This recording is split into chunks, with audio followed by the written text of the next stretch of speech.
Explore India with विकास में आपका स्वागत है। आज हम गोवा ट्रिप के बारे में बात करते हैं। गोवा देश का एक प्रमुख पर्यटन स्थल है। गोवा में देश ही नहीं दुनिया भर के टूरिस्ट घूमने के लिए आते हैं। यदि आप गोवा घूमने की योजना बना रहे हैं तो गोवा कैसे पहुँचें, ये आपके सामने सबसे बड़ा सवाल होता है। गौरतलब है कि देश के सभी बड़े शहरों से गोवा तक सीधी रेल सेवा, बस सेवा तथा हवाई सेवा उपलब्ध है। यदि आपके पास समय की कमी है तथा बजट संबंधित कोई दिक्कत नहीं है तो आप फ़्लाइट से गोवा जाइए। यदि आप 1 से 2 महीने पहले गोवा जाने की इकोनॉमी फ़्लाइट बुक कर लेते हैं तो फ़्लाइट का किराया प्रति व्यक्ति 2000 से 3000 रुपये के बीच ही पड़ेगा तथा आप अपने गृह नगर से फ़्लाइट से केवल 1 से 2 घंटे में गोवा पहुंच जाएंगे। यदि आप ट्रेन से गोवा आते हैं तो ट्रेन का किराया तो बहुत कम लगेगा, परंतु गोवा तक पहुँचने में समय 1 से 2 दिन लग जाएंगे। बस से भी गोवा पहुंचने में काफ़ी समय लगेगा, इसलिए हमारा आपको सुझाव है कि आप फ़्लाइट से ही गोवा जाइए। गोवा पहुंचने के बाद आप एयरपोर्ट, रेलवे स्टेशन अथवा बस स्टैंड से अपनी ऑनलाइन बुक होटल तक टैक्सी से जाएं। गोवा में आप होटल ऐसी बुक कीजिएगा जो बीच के पास हो। अपनी होटल में चेक इन करने के उपरांत आप अपनी होटल में चाय नाश्ता करें तथा उसके बाद अपनी होटल के पास जो भी बीच हो वहाँ घूमने निकल जाएं। आप समुद्र के पानी में खूब एंजॉय करें। डिनर भी आप बीच पर जो सैकड़ों रेस्टोरेंट्स होते हैं वहाँ ही करें। डिनर करने के उपरांत आप अपने होटल में आकर रेस्ट करें। इस प्रकार खूबसूरत गोवा में आपका पहला दिन समाप्त होता है।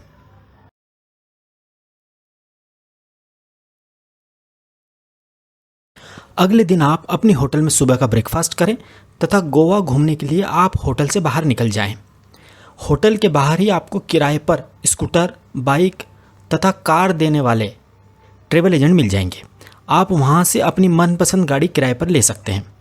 स्कूटर का एक दिन का किराया केवल 250 रुपये होता है, बाइक का किराया 350 रुपये तथा कार का किराया 800 से 1000 रुपये के लगभग होता है। ये वाहन किराए पर लेने के लिए आपको अपने आधार कार्ड या ड्राइविंग लाइसेंस की फ़ोटोकॉपी ट्रैवल एजेंट को देनी होती है। एक बात और ध्यान रखें कि आप जो भी गाड़ी किराए पर लेते हैं उसका फ़ोटो अपने मोबाइल में खींच लें तथा उस वाहन का आरटीओ रजिस्ट्रेशन नंबर भी नोट कर लें। इसका कारण यह है कि गोवा में आप जहां भी अपना वाहन पार्क करेंगे वहां आपके वाहन जैसे ही सैकड़ों वाहन पार्क होंगे। यदि आप अपनी गाड़ी का नंबर याद रख लेंगे तो आपको अपनी गाड़ी खोजने में ज़्यादा समय वेस्ट नहीं करना पड़ेगा। वाहन किराए पर लेने के बाद आप सबसे पहले अपने वाहन में पेट्रोल डलवाएं, क्योंकि जब आप गाड़ी किराए पर लेते हैं तो गाड़ी किराए पर देने वाले गाड़ी में लगभग आधा लीटर पेट्रोल ही देते हैं। गोवा में पेट्रोल पंप बहुत दूर होते हैं, इसलिए गोवा में हर आधे किलोमीटर पर सड़क के किनारे बॉटल्स में पेट्रोल बिकता हुआ मिल जाएगा। आप पेट्रोल पंप की जगह इनसे ही पेट्रोल ले लें। हालांकि यह पेट्रोल आपको 5 से 10 रुपये ज़्यादा महंगा पड़ेगा, परंतु आप 10 से 12 किलोमीटर दूर स्थित पेट्रोल पंप पर जाने से बच जाएंगे।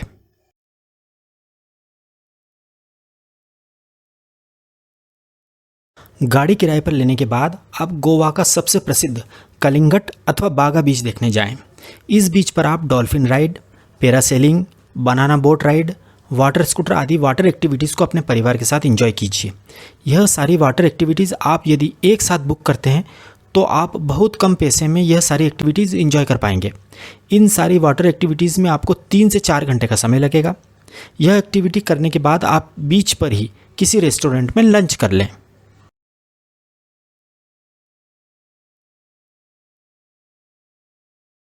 इसके बाद आप अगोड़ा फोर्ट, चापोरा फोर्ट तथा सिंक्वेरियम फोर्ट देखने जाएं। इन फोर्ट्स को देखने में आपको 3 से 4 घंटे का समय लगेगा। गोवा के फोर्ट्स देखने के बाद आप अपने होटल में या किसी अन्य रेस्टोरेंट में डिनर करें तथा अपने होटल में आकर रेस्ट करें। तीसरे दिन आप सुबह का ब्रेकफास्ट अपने होटल में जल्दी से कर लें तथा सीधे कलिंगट बीच पर स्थित कलिंगट रेसिडेंसी होटल पर 8 बजे तक पहुंच जाएं। इसी होटल के रिसेप्शन से आप साउथ गोवा बस ट्रिप बुक कर लें। इस ट्रिप का किराया एसी बस से केवल 350 रुपये है।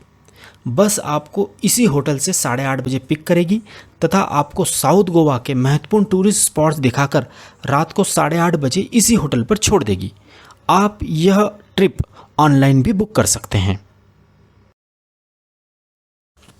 गोवा टूरिज्म डिपार्टमेंट की यह बस आपको ओल्ड गोवा के चर्च जैसे basilica of Bom Jesus, saint cathedral church, Shri Mangesh temple, Shri Shanta Durga temple, big foot, Portuguese house तथा साउथ गोवा के बीच का अच्छे से भ्रमण कराएगी। गोवा टूरिज्म की होटल फार्मागुड़ी रेसिडेंस में यह बस लंच के लिए भी रुकती है। लंच आपको अपने पैसे से करना होता है। लंच टूर पैकेज में शामिल नहीं होता है। फार्मागुड़ी रेसिडेंसी का भोजन बहुत ही टेस्टी तथा रीजनेबल होता है। गोवा टूरिज्म की यह बस आपको घूमने के लिए भी काफ़ी समय देती है, जिससे आप आराम से इन टूरिस्ट प्लेसेस को अच्छे से एक्सप्लोर कर पाएंगे। यह बस आपको कलिंगड रेसिडेंसी में रात को 8:30 बजे छोड़ देगी, जहां से आप अपने स्कूटर से या टैक्सी से अपनी होटल आराम से 5 से 10 मिनट में पहुंच जाएंगे। इसके बाद आप डिनर करके अपनी होटल में रेस्ट करें। इस प्रकार गोवा में आपका तीसरा दिन समाप्त होता है।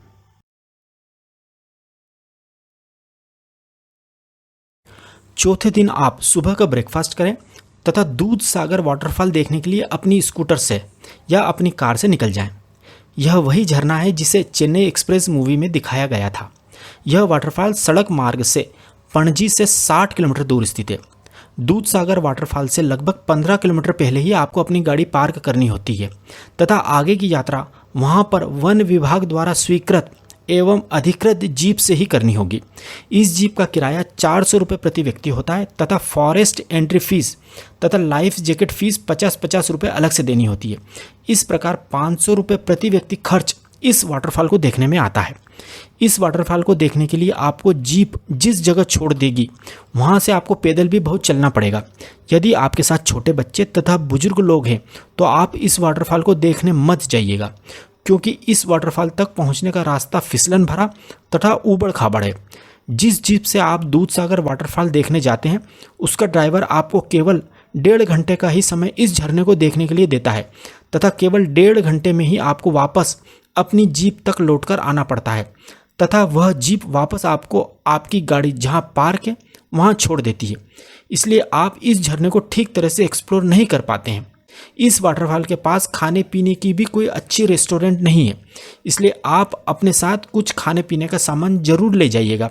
यह वाटरफॉल पूरे साल भर बहता रहता है, परंतु वर्षा ऋतु में इस झरने तक जाना बहुत खतरनाक माना जाता है।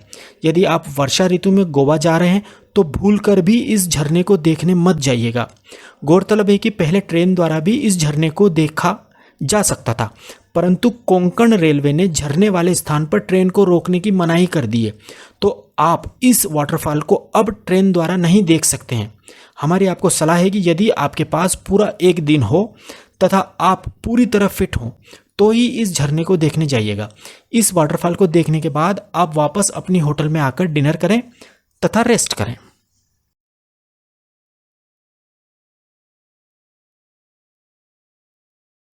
पांचवें दिन आप अपने होटल में सुबह का नाश्ता करें तथा कलिंगड बीच अथवा बागा बीच पर आ जाएं। यहाँ से आप dolphin boat ride trip book करें। डॉल्फिन बोट राइड ट्रिप का प्रति व्यक्ति किराया 300 रुपये होता है। आप बार्गेन करके किराया कम भी करा सकते हैं। डॉल्फिन बोट राइड सामान्यतः सुबह के समय ही चलती हैं। डॉल्फिन बोट राइड ट्रिप में आपको समुद्र में काफ़ी दूर तक ले जाकर डॉल्फिन दिखाई जाती हैं। डॉल्फिन बोट राइड ट्रिप में आप सैकड़ों डॉल्फिन को बहुत पास से अठखेलियाँ करते हुए देख सकते हैं। इस डॉल्फिन बोट राइड ट्रिप में आपको लगभग 2 घंटे का समय लगेगा। डॉल्फिन बोट राइड करने के बाद आप बीच पर फ़ोटो क्लिक करा सकते हैं। बीच पर बहुत सारे प्रोफेशनल फ़ोटोग्राफर्स होते हैं जो कि आपके बहुत सुंदर फ़ोटो क्लिक करेंगे। इसके बाद आप वहीं किसी अच्छे से रेस्टोरेंट पर लंच करें तथा उसके बाद आप अपने परिवार के साथ बीच शेक्स पर आराम करें। गौरतलब है कि बीच शेक्स एक प्रकार की आराम करने की कुर्सियां होती हैं जो कि बीच की रेत पर लगी होती हैं तथा इनके ऊपर बड़े बड़े रंगीन छाते लगे होते हैं। इन बीच शेक्स कुर्सियों का किराया 100 रुपये प्रति घंटे होता है।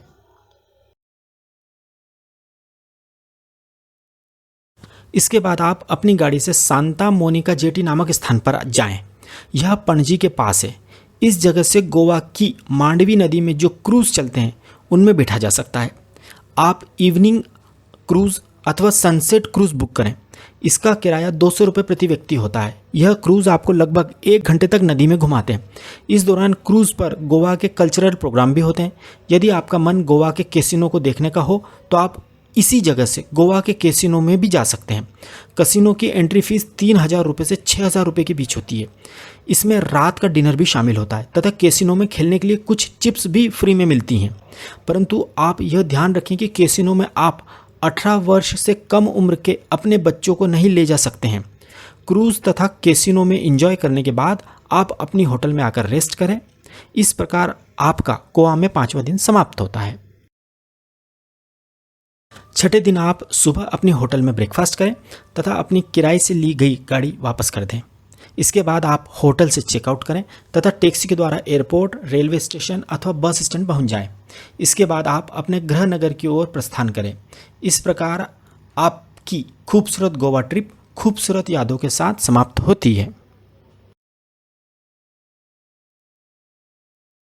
अब हम इस 6 दिन की गोवा ट्रिप के अधिकतम खर्च की बात करते हैं। 4 लोगों का आने जाने का फ्लाइट का कुल किराया 16,000 रुपये।